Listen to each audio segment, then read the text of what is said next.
Eric, gosh darn it, darling here with darling damn it data. And in today's video, oh, I'm a little fuzzy.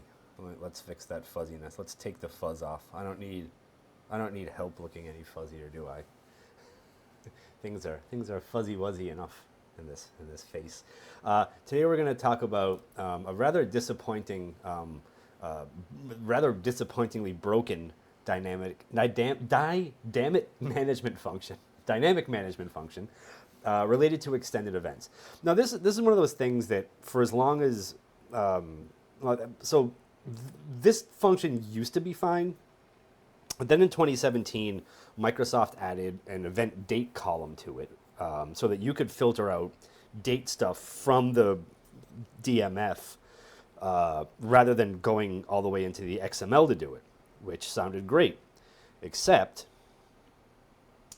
the summer interns were up to their old hijinks, and apparently they did not talk to the Windows file system folks, because something went terribly wrong.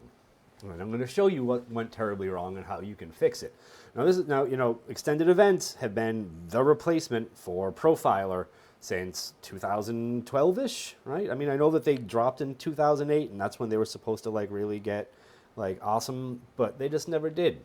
Microsoft adds a lot of extended events every version of SQL Server, but the whole process of collecting and analyzing extended events has always been awful. That's why I've spent thousands of lines of code and hundreds of hours of my life writing store procedures like SP human events to overcome some of the large gaps that I've found working with extended events generally. But before we do that, I'm gonna blow your minds on this beautiful Friday, and I'm gonna tell you that you can support this channel for $4 a month by signing up for a membership at the link in the video description.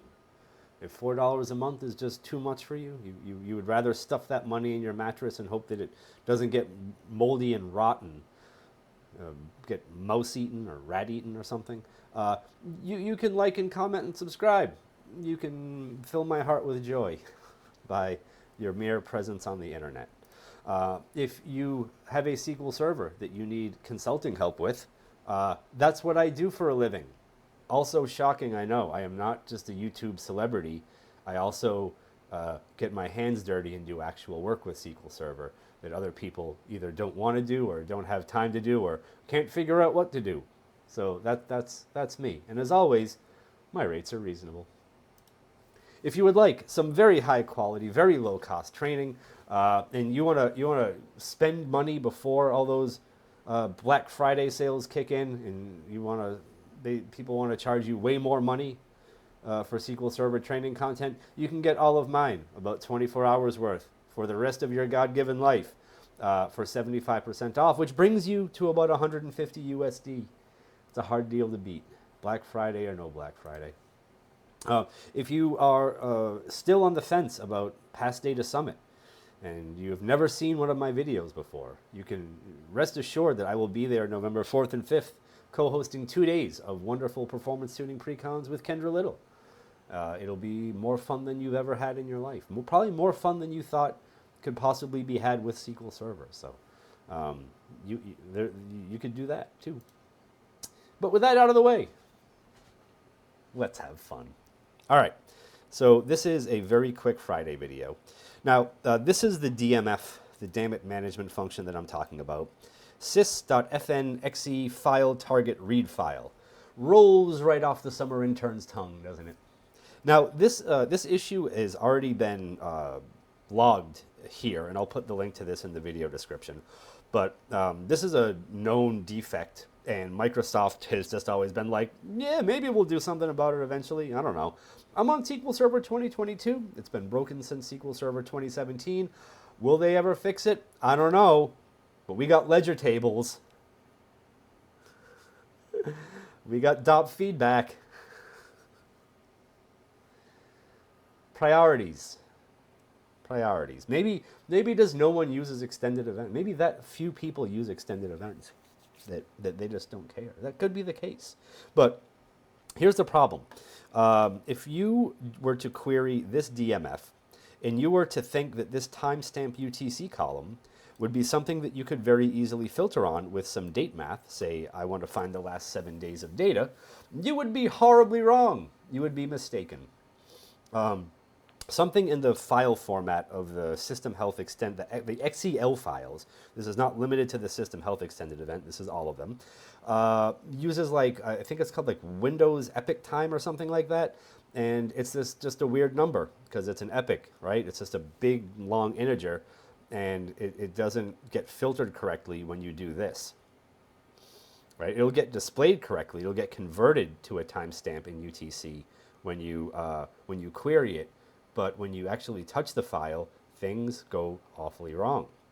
The only way to get around that is to write your query like this and actually convert that column to the correct date time with a specificity of 7 and compare that to whatever date math you want. Now, I've already run these queries because, I'm pretty sure this is going to be a Friday for you, and I don't want to, clug up all your time running queries, even though they only take about 500 milliseconds. But here's the first query, right? And if you look here, there is no filter predicate there. If you look here, well, we just read that there. If you look at this filter, it's just saying where expression 1000 is not null. If we look at the nested loops join, we don't have anything there either. It's almost like that predicate on that column gets completely lost in the shuffle. But even worse is we don't get any results back for the 7 days that we wanted the results for. You might compare and contrast that with the query below where there is a convert on there, and we do get a number of results back. And in fact, in all, we get 566 rows back. That seems significant to me, a 566 row difference. Actually, the difference between 566 and none. One might run that first query rather naively and assume that the SQL Server System Health Extended event just doesn't have anything of value in it that we could use to troubleshoot our SQL servers. But that wouldn't be true, would it? That would be wrong. That would be incorrect. Now, the execution plan for the other one, you might notice if you're quite eagle-eyed, has an additional filter in it right here. And this filter is where that predicate actually does get applied, and applied correctly, so that we can get data out of the System Health Extended event for the range of time we care about. Now, my free store procedure, SP Health Parser, you can find it at my GitHub repo, does use very similar queries to this to pull data out of the System Health Extended event. And this was something that I struggled with a bit when I first started writing the query, and I was thinking to myself, well, you know what? If someone is on SQL Server 2017 or better, we should not go digging into the XML to look for the timestamp of things. We should just use what's in this damn it management function. And you know what?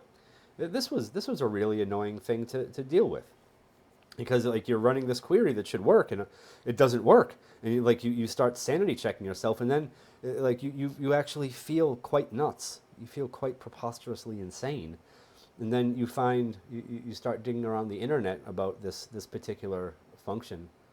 And you realize that it's just broken, and you have to fix your query to get around the brokenness of the function. Now I'm going to end this video on a question. Is this production quality code? And I'm not talking about my query. I'm talking about the type of code that you need to do this sort of thing in order to fix. When people talk about worrying about, the quality of Microsoft software products, SQL Server, the cumulative updates, well, no longer the service packs, but the cumulative updates that Microsoft puts out, some of the features that it inserts into new versions of SQL Server, one might start wondering just how thorough the testing is on these things. And one might start to have real questions about just how high quality the code being implemented in your enterprise Ferrari database system is when you start running into stuff like this. Because who knows what else those summer interns worked on, and who knows where else stuff might be weird and broken. So I'm just going to leave you with that question. Ponder that for a moment. If you were reviewing code and you came across a bug like this, Would you let that code go out into your production workload? It's a good question to ask, isn't it? Anyway, thank you for watching.